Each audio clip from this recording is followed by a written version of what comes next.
Hi, I'm Billy Goodnick, and I'm here at Seaside Gardens in Carpinteria. Brought a friend along. I'm here to help you learn how to purchase plants with purpose. You know, plants aren't cheap these days, and before you start whipping out your credit card and loading them in your car, it helps to think a little bit deeper about the plants you're taking home than to just say, ooh, shiny, you're coming home with me.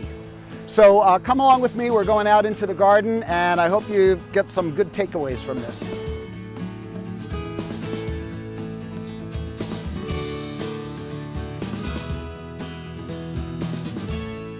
So before you get started, it makes sense to draw some kind of a plan, more or less to scale. One of the helps these days is using Google Images. You can at least sort of get the proportions of your property, but it's best to grab a measuring tape, go out, start from the house, and measure out from there. That way you have a fixed point.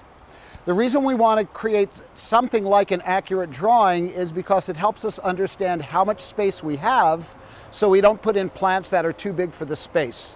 So to get you started, take your measurements and transfer them to some type of grid paper. If I'm using a 1/4 inch grid and a 1/4 inch equals a foot, if I'm going to be putting a 4-foot diameter plant in the ground, I'm going to draw a circle that takes up 4 grids. So it's going to be a 1-inch diameter circle equals a 4-foot plant. And what we're talking about is the mature size of the plant, not when it comes out of the container. So when you come to Seaside Gardens, you might actually be overwhelmed by all the different garden styles here. I think there's 11 different types of gardens. So how do you narrow down to what style is appropriate for your garden? You know, it might just start with what's already in the garden that you're going to be keeping. So if your garden already has a cottage sort of feel, or it's already got a lot of succulents, that's probably the best way to go, so things don't look too jumbled up. If you're starting fresh or you're just starting over again, you might start by looking at the house and seeing if there's an appropriate garden style that goes with your architecture. For instance, a Mediterranean Spanish style house, things like succulents around me here, a Mediterranean type garden is just going to feel more appropriate. Probably the most important thing to decide as you're picking out plants for your garden is how you're going to put the right plant in the right place. We think about sun and shade, but there's also some in between. There's partial shade, like if you're underneath the canopy of a tree like a jacaranda, there's still a lot of light. It's not direct sun. But one of the things a lot of people miss is the idea of a half-day sun, because half a day sun in the morning is much cooler and more benign, whereas a half-a-day sun starting at noon and going into the afternoon can still be very scorching for a lot of plants. So think about and learn what the ideal lighting conditions are going to be for the plants that you're choosing. Another thing to think about is the type of soil you have. In our area, a lot of soils are clay, they're slow draining, and a lot of these Mediterranean and succulent plants don't like having wet feet. There's things that you can do to amend the soil, but basically you're always better off picking a plant that likes the place that you're going to be putting it. So soil conditions are important. But I think where most people get into trouble is not understanding how big a plant wants to be when it grows up. So this plant, adorable, this is Coleonema pulchrum sunset gold. And it's adorable right now, and you might be tempted to put it in a little narrow spot along your house, but lo and behold, this is what they turn into when they grow up. Lesson is, give a plant enough space so that it can grow to its mature size without you having to prune it. Aside from the fact that it's extra maintenance that we don't need, it also destroys the natural character of the plant. So I'm a strong advocate for understanding the mature size of a plant and giving it the space to do its thing. So we've talked in general about plants and what we're going to do with them, but now it's time to start getting down to which plants we're actually going to purchase, bring home, and put in the ground. So just like teenagers, plants need to do more than just sit there and look cool. Plants can do something. Trees provide shade. Tall plants can act as screening if there's a view that you don't want, or you need to use something as a windbreak. That's a function that plants can serve. They can be habitat, attracting birds, butterflies, bees, hopefully not gophers. We can also use them as edibles. There's a lot of plants that serve double duty, both as ornamental plants, but we can also pick the fruit off of them. Citrus trees, pomegranates, things like that are just beautiful plants, but we also get to harvest them. So we're thinking about what the plant can do for us. So there's still thousands of plants to choose from. So just for the convenience of how to think about those plants, let's divide them into 4 categories. The way I think about design, a plant is either a tree, that means tall on the top and either one or multiple stems, but everything's happening up here. We have plants that I call high, meaning they grow above eye level. Those are plants that we use for screening, for windbreaks, etc.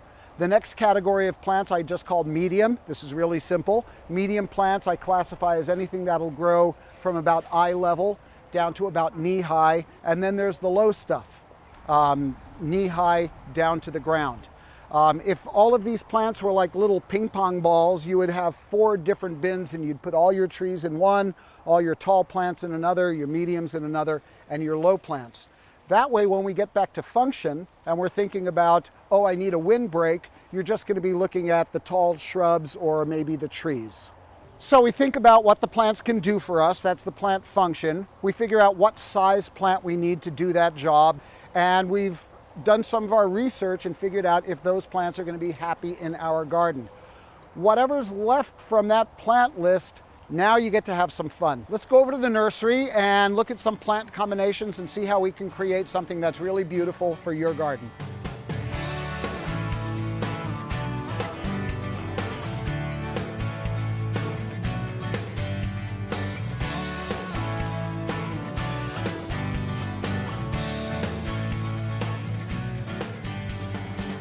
Okay, so let's imagine we're tackling your front garden. You've murdered your lawn, and what are you going to do with that space? Well, we're going to plant it up with a variety of things. So what I've come up with is what I call the core of 4. The idea is that imagine that you only get to use 4 different plants, period. 1 type of tree, 1 type of high plant, 1 medium, 1 low. That becomes a lot more manageable in terms of creating something that satisfies you visually. Here's how we get there. Let's imagine that this leucadendron is going to grow up to be a tree. I've got a very Mediterranean looking plant. This is from Australia. It's got a beautiful look, but what I'm noticing is that aside from the gray foliage, which is very cool, there's tinges of red in here and the stems have some red in them. So I'm working with grays, but I've also got some nice contrast. It's an upright growing sort of wispy plant, looks very soft, nice starting point. What do you put with it? So let's assume that now I need some taller sort of background plant, something that's going to be up in this range.